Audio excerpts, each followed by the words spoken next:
Ladies and gentlemen, and welcome to a basic talk on epidemiology. This will be the first of a series of videos that I do on epidemiology as well as biostatistics. And, even though the USMLE doesn't test epidemiology and biostatistics very much, it's only maybe at the most 5% of the questions that you'll get total. These questions are frequently missed by students who take the test because they don't spend the time going over epidemiology and biostatistics because it's not quite as high yield. But the problem with that is either you know the epidemiology and biostatistics or you don't. And if you don't study it, you're going to get those questions wrong. You might as well guess because they're not questions you can win.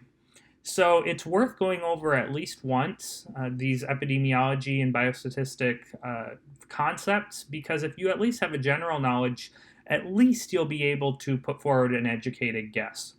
So this will be the first of the epidemiology videos that I put out, and there will be more to come. If you haven't had the opportunity yet, please consider subscribing to my Patreon page at www.patreon.com/pwbmd. If you consider chipping in $1 a month, a little bit goes a long way to help keep these videos free. And if you subscribe, you'll have access to some of my premium videos in which I go over case studies and formulating differential diagnosis and treatment plan. Those are things that will come in useful for you as you gear up to study for step 3. And for real life practice as well, sort of having a routine of going about things and sort of that framework that's useful for practice. So thank you very much in advance for your consideration.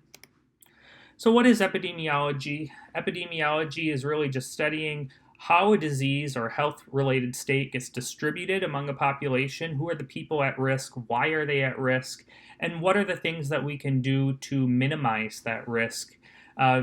A lot of times when we think of epidemiology, we think of infectious disease, and that's certainly a part of epidemiology classically. However, epidemiology can be things like obesity, it can be things like cancer, it can be things like childhood bullying. It can have a really wide range of applications. So at the very core of it, we have two different types of epidemiology. One of those is descriptive epidemiology, and that's really basic. That's really our foundation. And it's describing who, where, and when people get affected by a particular health-related state. So you're just figuring out what's our population and where are they? Is there any propensity to a particular place or a particular time, like a particular season of the year? And that gives us our sort of underpinning as we go forward to try to figure out what we can do, the application of epidemiology, and that's primarily analytical epidemiology, where we're analyzing statistics or maybe getting our statistics together, doing studies, observational studies, clinical trials, and things like that, where we want to try to apply these facts that we get in descriptive epidemiology and see what we can do to intervene in a disease if we can control the disease or health-related problems. So analytical epidemiology really seeks to answer what and why. Now, on the USMLE, you'll probably be given maybe a question or two on a disease outbreak where they describe an outbreak of a disease in a population, and they're going to ask, is this endemic, epidemic, or pandemic? And you want to know the definition of these words because they're not interchangeable at all. So endemic just means a disease or a condition that's found regularly in a given area. Not all diseases are endemic to all areas. So for instance, malaria is endemic to sub-Saharan Africa. It's endemic to Southeast Asia, but it's not endemic, for instance, to Canada or to Europe. Likewise, Lyme's disease is endemic to the northeastern United States, the upper Midwest, but it's not endemic to Texas or to Mexico. Zika virus is endemic to Central America, to the Caribbean, South America, but it's not endemic to Washington State, for instance. So it's really where we find a disease or condition happening naturally. That doesn't mean that that's the only place you're ever going to diagnose it, but usually those people that you diagnose it in will have some tie to that area. So perhaps a person gets diagnosed with Zika virus in New York City, but they happen to have been traveling to Panama, for instance. So that's just an example. I'm sorry, my watch is going off. I'm getting text messages here. Okay, so epidemic just means a disease that occurs in a given area, and that's important, a given area, greater than the expected rate. So, for instance, one example here, just a general example, would be meningococcal meningitis occurring in a university or dormitory. You get 5 or 6 cases within a period of a couple weeks of meningitis, and it's all tied to college kids living in the same dorm. That would be an epidemic of meningitis, where it's occurring at a greater than expected rate. We don't expect to get 6 people in a hospital in 2 weeks with meningococcal meningitis. So that is an epidemic. Some concrete examples of epidemics: there's the 2017 measles epidemic in Minnesota last year. There were 79 people infected with measles in Minnesota over the course of only a few months, whereas the previous year, there were only 70 cases across the entire US.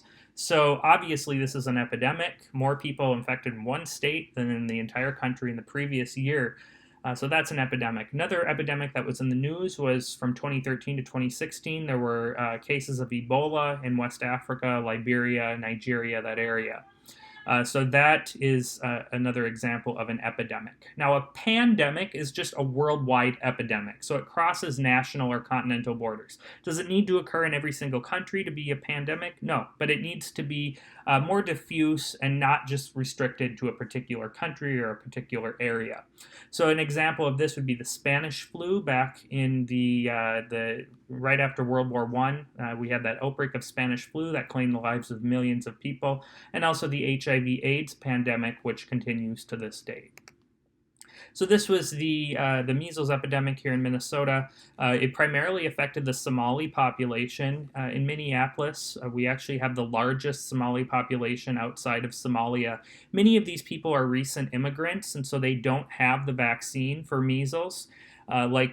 Most people who have been living here longer do. They come here, they don't have their vaccinations, and unfortunately, a lot of these anti-vaccine proponents, they target these immigrant populations and fill them with propaganda that scares them away from getting vaccinated. And so we saw that this measles epidemic was primarily affecting the Somali population. And this is Hennepin County here, which includes Minneapolis. This is Ramsey County, which includes St. Paul. Those are the Twin Cities. And I'm not exactly sure where these cases are coming from, but it was primarily affecting the Somali population. So prevalence and incidence. This is another very important thing, and we're all probably guilty of confusing these terms every now and then, but they are not interchangeable. So prevalence is the total number of people per population with a disease at a given number or at a given period of time, and typically we describe this as a percentage. So it's cases per population. So we take the number of cases and divide it by the total population. It's the total number of cases per population with a disease at a given time. So if there's 10 people with the flu in a room full of 100, then you have a 10% prevalence in that particular room. And you can take whatever denominator you want as far as population. If you want to use a city or a country or a neighborhood, it doesn't really matter.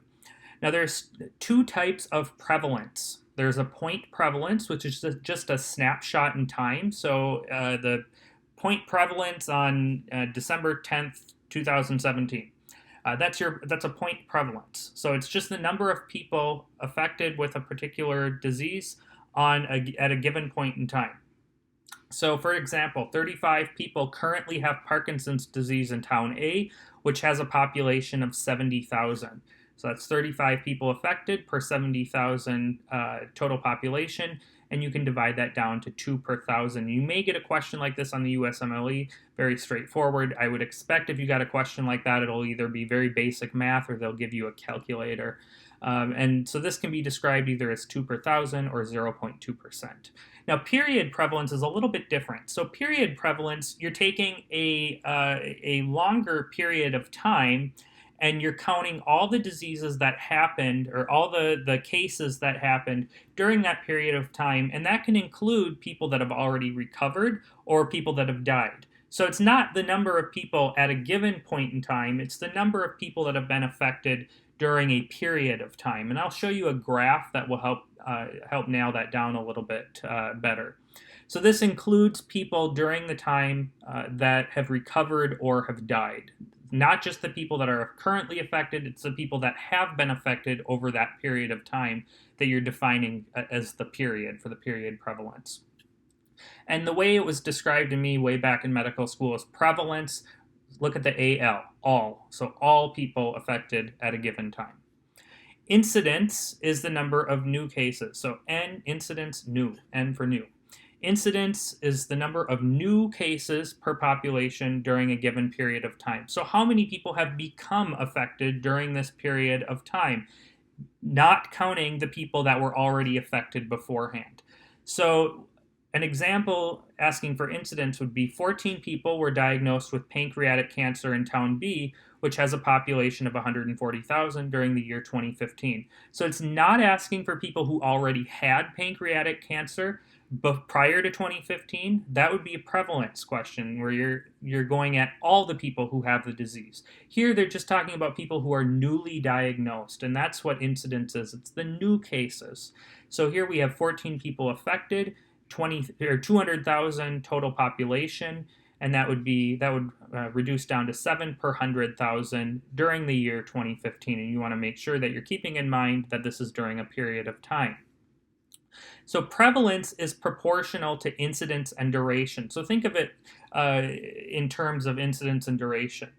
A disease that occurs more often is going to have a higher prevalence. So think of things like the flu. That occurs very frequently in a population, strep throat, as opposed to something like bladder cancer, not a very common cancer, or mesothelioma. That's going to have a lower prevalence simply because of the fact that it occurs less often, where a strep throat occurs all the time, very frequently. Or diseases that last longer. So diseases that last longer are going to have a higher prevalence just because if it lasts longer, you're naturally going to have more people that have it. So something like Alzheimer's, which can last, decades, Parkinson's, multiple sclerosis, these are really chronic diseases. And so that will cause it to have a slightly higher prevalence. Now, on the other hand, things that are going to have a lower prevalence by virtue of them happening less often or having a very short course would be something like Ebola, which has a very, very, very short course. Pancreatic cancer has a relatively short course as far as when it's diagnosed to when people die from it. So remember that prevalence is proportional to incidence and duration. So here's just an example of how incidence and prevalence relate. This is just my diagram. I've got a better one here that I stole from someone else. But this is incidence, and so when cases occur, new cases occur, then that affects the prevalence. So then those cases will be the prevalent cases, and then prevalence goes down due to either mortality from deaths, they're no longer counted, obviously, in the population, or recovery, because they're no longer affected. So here's an example using a bathtub.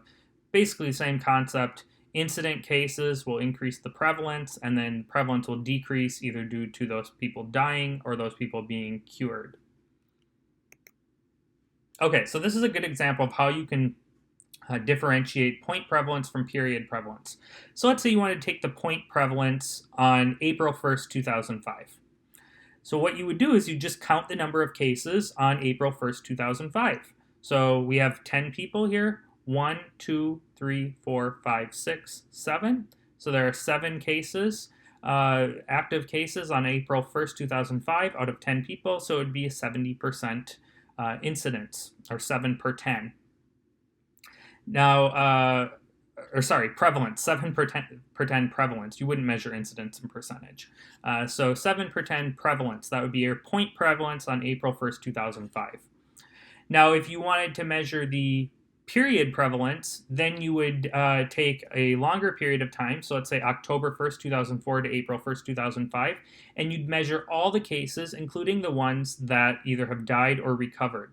So here you have 1, 2, 3, 4, 5, 6, 7, 8, 9. So there were 9 total cases during the time of October 1st, 2004 to April 1st, 2005. And so whether or not those were new cases or cases that have died, you count all the cases that were occurring during that period of time. So some of these cases died. Some of these cases had happened before, but you count all the cases during that period of time. That's how you determine your period prevalence. So there were 9 out of the 10. So you had a 90% period prevalence. So a lot of people being affected, even though 2 of them died and several of them had the disease prior to. Prevalence just counts the number of people affected during a given period of time. So hopefully now you understand the difference between point and period prevalence. USMLE will probably test that. One more thing that's good to know is the number needed to treat, and this relates very closely to incidence. So the number needed to treat you'll find very commonly in the literature, and it's just the number of people in a population needed to treat to prevent one case. So a lot of times you'll see this when we're looking for prophylactic treatments to prevent disease. So it's really just the inverse of the incidence. So take whatever the incidence is, flip the denominator over the numerator, and you have your number needed to treat. So 25 per 1,000, or I guess that would come down to, my math is bad right now, 1 in 40. So you just flip that over, and so the number needed to treat would be 40. You'd need to treat 40 people with that prophylaxis to prevent one case. And that makes perfect sense just given the math. So in areas where there's higher incidence, there's going to be a lower number of people needed to treat. And that makes sense. So for instance, if you are giving PrEP for HIV prophylaxis, if you're giving a PrEP to, let's say, the Castro in San Francisco, where there's a high gay male population, people that are at slightly higher risk, or really take any urban area where there's higher gay male population, higher intravenous drug use, and you give PrEP, you're going to prevent a hell of a lot more cases than if you gave that to, let's say, a rural area where there's older folk, people that are not quite at high of risk for HIV. So the number of needed to treat is going to be lower for areas that have a higher prevalence because you're going to catch more people that are at risk. So actually, the total number needed to treat for PrEP for HIV prophylaxis is actually 43. So this is a really important prophylaxis for HIV targeted for particular populations. So some important definitions here, and they are pretty easy to tell based on their name, but you'll want to know what your denominator is. Anytime you have rates, you need to know what your denominator is. So the birth rate is the number of live births per population during a time period. So it doesn't include stillbirths, doesn't include miscarriages. It's the number of live births per population during a time period. Now this is different from the fertility rate. The fertility rate is the number of live births, but the denominator is the women of childbearing age in a population. So the fertility rate is always going to be higher than the birth rate, right? Because there's one is the denominator is total population. The denominator is just women of childbearing age, which is just a fraction of the population. So you have a smaller denominator. Your total is going to be higher. So the birth rate in the U.S. was 12.2 births per 1,000 people, but the fertility rate was 62 births per 1,000 women aged 15 to 44, which we define as childbearing age. Even though I have seen a woman give birth who is over 44, but this is the accepted definition of the fertility rate. Mortality rate is the number of all deaths per population during a time period. And all these are going to be during a time period, and most of these are per 1,000. So the mortality rate in the U.S. was 7.3 deaths per 1,000 population in the year 2015. Very easy to calculate. It's just total number of deaths over a given population. You can measure this per country. You can measure this per city or per state. But your denominator is simply going to be the population, the total population. And then population growth can be generally ascertained by comparing the birth rate to the mortality rate. If your birth rate is higher than your mortality rate, the population is going to grow, and vice versa. So here you can see the birth rate is far outpacing the mortality rate. The U.S. population is growing pretty rapidly. Infant mortality rate. This is the number of deaths in children aged 1 year or younger per live birth. So two important things here. the definition of an infant being under 1 year of age. And then we're not measuring this per population. Obviously, we're not going to put in our denominator for infant mortality somebody who's 60 years old. It's just going to be the total number of people that were born during that time period. So the number of deaths in children 1 year or younger per live birth during live births during a time period. So in the U.S., that was 5.9 deaths per 1,000 live births. This is broken down into two different subsets. I would say this probably won't be tested on the USMLE, but I'm just putting it here for completion's sake. There's a neonatal mortality rate, which we define as 1 month or 28 days or younger, and it's the same exact definition. So 28 days or younger per the total number of live births during a time period. And then the post-neonatal mortality rate is the other end of the infant period. So 29 days to 1 year per live births. And usually you'll get a certain number of deaths per 1,000. And if you add the neonatal and post-neonatal mortality rate, it should give you the infant mortality rate.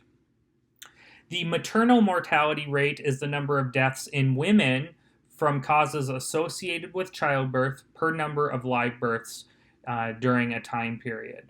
So important here, we're not really talking about a time period following the birth. We're talking about the cause of death, so whether or not this was due to childbirth.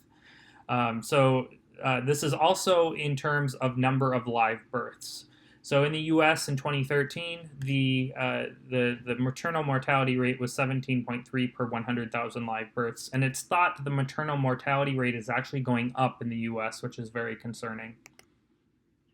The case fatality rate is pretty straightforward. It's the percentage of cases of a given illness or medical condition that results in death within a specific time period.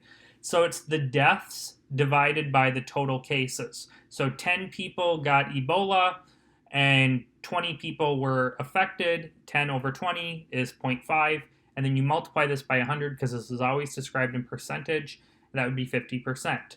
So another example, in a population of 500 people, 50 people developed a given illness during 2017, and 4 people died.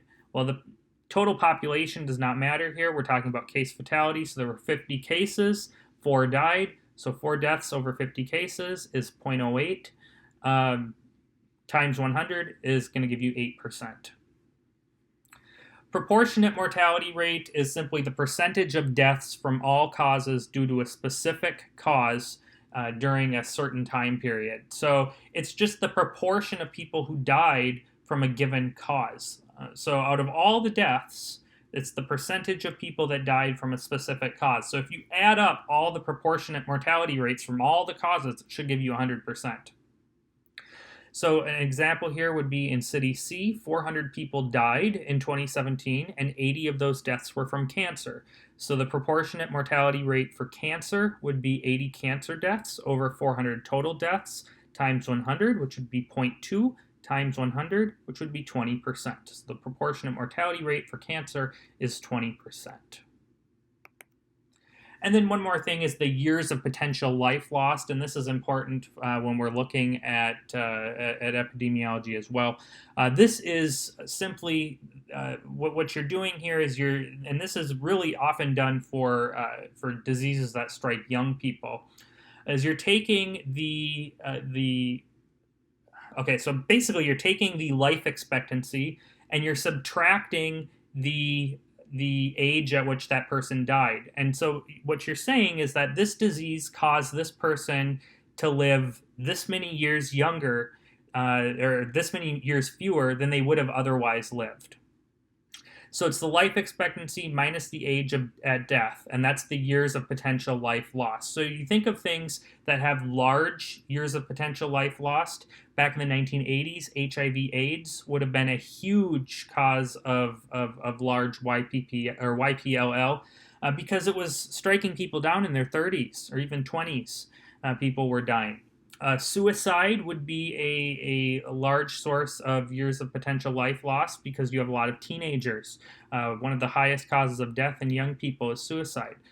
So deadly diseases that affect the young will have the highest YPLL. So something like heart attack, stroke, you're not going to have a lot of years of potential life loss because a lot of those people that get that are in their 60s, 70s, 80s, closer to the life expectancy. So the total YPLL is just the sum of all the individual YPLLs, and we don't usually count each individual case unless it's more of a rarer disease. But we get kind of an estimate based on the average age at which people die and the average life expectancy, and then multiply that by the total number of cases. But this is a common way of describing how really problematic a disease is as far as causing younger people to die or productive members of society causing them to die. And so this is used a lot in epidemiology.